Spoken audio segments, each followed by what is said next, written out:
Hello, আবার চলে এসেছে একটা নতুন ব্লগের সাথে। এই এমন ভাবে হ্যালো বললাম বলে হেলে যেও না কিন্তু কেউ।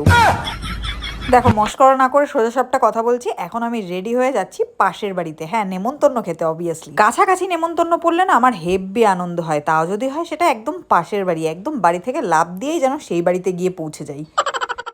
ওই দেখো, ছাদের কোণা দিয়ে আলোটা উকি মারছে, ওখানেই হচ্ছে আজকে পুজো। আর সেই পুজোতে আমাদের বাড়ির সবার আজকে নেমন্তন্ন। জানো তো, আমার মনে না একটা গভীর প্রশ্ন আছে, তোমরা নেমন্তন্ন বলো না নিমন্ত্রণ বলো?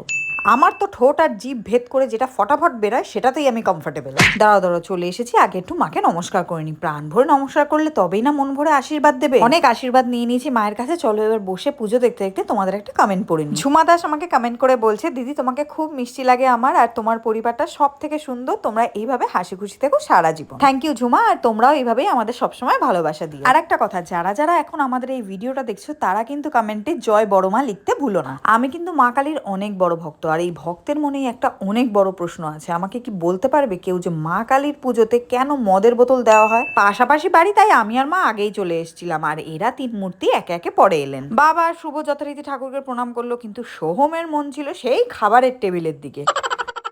দেখো কেমন উকি মেরে মেরে দেখছে। আরে দেখবে না কেন, প্রসাদের এত সুন্দর গন্ধ বেরোচ্ছিল যে যাক, আলটিমেটলি সবাই মিলে আমরা এখানে বসে পড়েছি। আমরা চারজন বসেছিলাম একসাথে, কিন্তু আমার শ্বশুর মশাই পার্টনার খুঁজে নিয়ে পাশের টেবিলে বসেছে। প্রথমে একটু ভোগের খিচুড়ি টেস্ট করে নিলাম। খিচুড়ি লাভার না হলেও ভোগের খিচুড়ি কিন্তু আমার কাছে অমৃত লাগে। এবারে এলো মেন কোর্সের পালা, যেগুলোর জন্য এতক্ষণ ধরে আমার দেওর দরজায় দাঁড়িয়ে উকি মারছিল।